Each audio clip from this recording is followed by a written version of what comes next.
So there was one more part that I forgot to cover that I just want to cover that's still part of section 7.3, and it's the entirety of the unit circle. So the unit circle is all 360 degrees, and the table that we created last time is just, you can see it goes from 0 to 90 degrees. So what we've covered is technically only the first quadrant. But luckily, there's a neatness about how the unit circle is created that all of the values on the unit circle are essentially just duplicates of the ones we have in this table. So the first quadrant is quadrant 1. So this is quadrant 1. This is quadrant 2.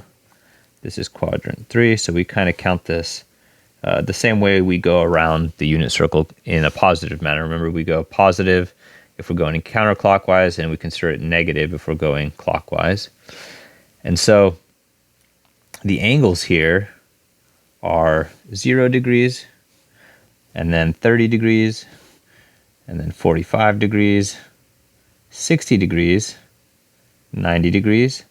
And so then this is 120 degrees, 135 degrees. Let me write that neater. 135 degrees. 150 degrees, you have 180 degrees, and then you technically have all of these same angles repeated in the other quadrants. So then this is 210 degrees, this is 225 degrees, this is 240 degrees, 270 degrees, and let me just keep continuing this.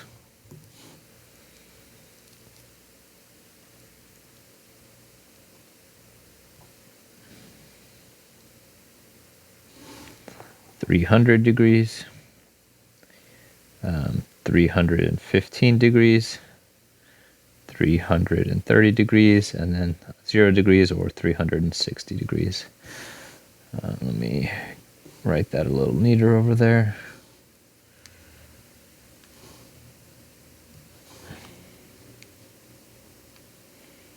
Degrees or 360 degrees. Okay, so we have the sine of 0, right? So this angle, sine of this angle, is equal to 0.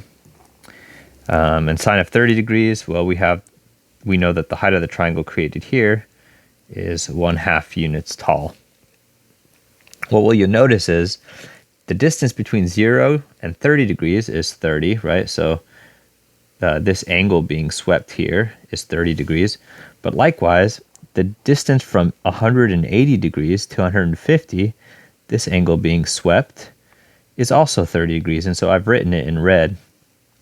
And so why does that matter? Well, if we draw a triangle down from here, and you'll have to excuse my picture, it's not perfect, but the idea here is that this triangle that we're creating, let me make my pen a little thicker so I can highlight. So this triangle that we're making here in green is actually the same triangle.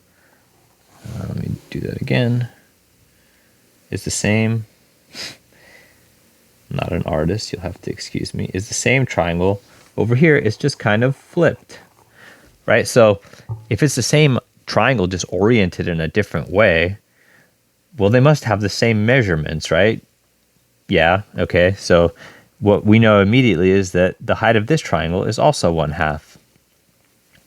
And so if this base of the 30 degree triangle is square root of 3 over 2, that means the base of this triangle is also square root of 3 over 2.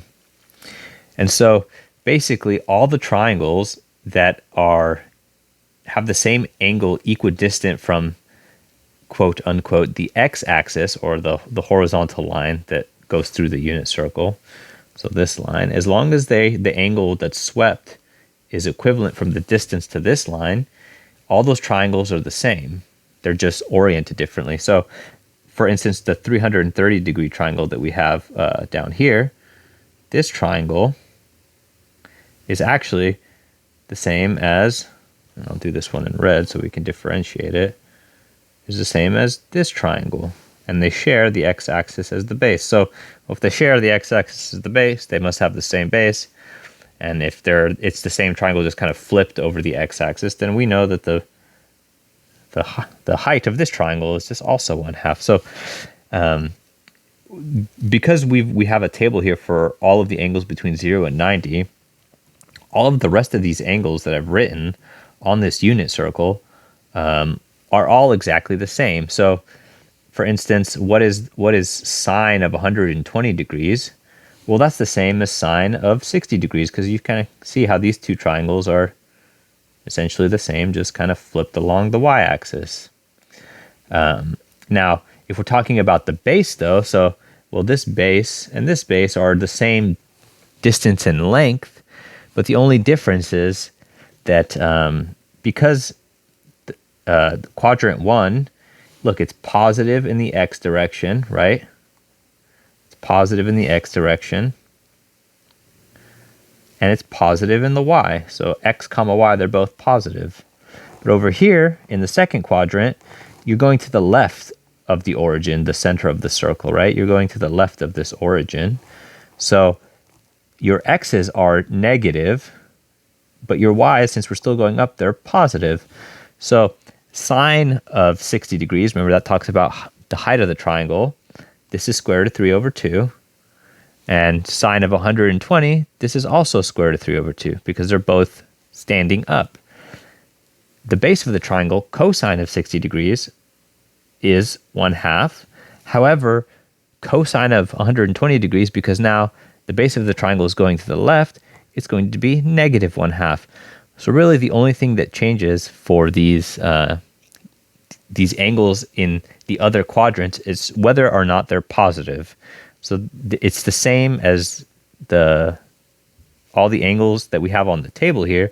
You just have to decide, is it positive in that quadrant or is it negative in that quadrant? So in quadrant 3, for instance, look, x is going to the negative side and y is going to the negative side. So you're going down and to the left to create these triangles. So if we were talking about the same triangle that's 120 degrees, we'd have to go to 240. Kind of see if we flip that red triangle along the x-axis. Well, our base would be negative 1/2, because look, it shares the same base with the 120 degree triangle, but also its height would be negative square root of 3 over 2, the same value as these guys, but negative because it's going downward. And so in quadrant 3, not only are your x's negative, but your y's are negative. Everything's negative. And then in quadrant 4, what you have is, okay, so what's the angle that has the same triangle here? Well, it's just 60 degrees away from the x-axis. So what's 60 degrees away from 360? Well, that would just be 300. So you can kind of see this triangle here is the same as those triangles. And so look, this time, the base of the triangle is positive. Right? It's positive 1/2, but the height of the triangle, it's going down, so it's going to be negative. So in quadrant 4, x this time is positive, but y is negative, or cosine is positive, but sine is negative. So you can kind of think of cosine to be like x and sine to be kind of like y. And in the next section, we'll describe where we get these two equivalents from. But there's a lot prettier of a unit circle on page 730. And you can see I've written it here. There's a pretty version of the unit circle that has all the angles, both in degrees and in radians, and their cosine and sine values as ordered pairs. And so what do I mean by that? Well, if you have the ordered pair, so for instance, for 30 degrees, it'll be written, so if you have the angle for 30 degrees, it'll be written like square root of 3 over 2, and then 1/2. And that's telling you that cosine of 30 degrees, that's equal to the square root of 3 over 2, and then sine of 30 degrees is equal to 1/2. So they have it written as ordered pairs. The first ordered pair meaning cosine, and the second ordered pair meaning sine. And once again, that's on page 730, and it's a lot neater and more symmetrical. And so that's basically the last thing I wanted to cover in section 7.3. So this is a nice short video. If you have any questions about this, just let me know. But the main idea is that it's basically the same triangle, just either flipped around the y-axis, in which case x is now negative, y is still positive. It's flipped around the x-axis, which means x is positive but y is negative, or it's flipped across both axes, which means x is negative and y is negative. It'll be more intuitive the more you work with it. But once again, on page 730, they have a really nice and symmetrical diagram showing both the angles and their associated values for the height and base of the triangle. But if you have any questions, let me know. All right, see you in the next one.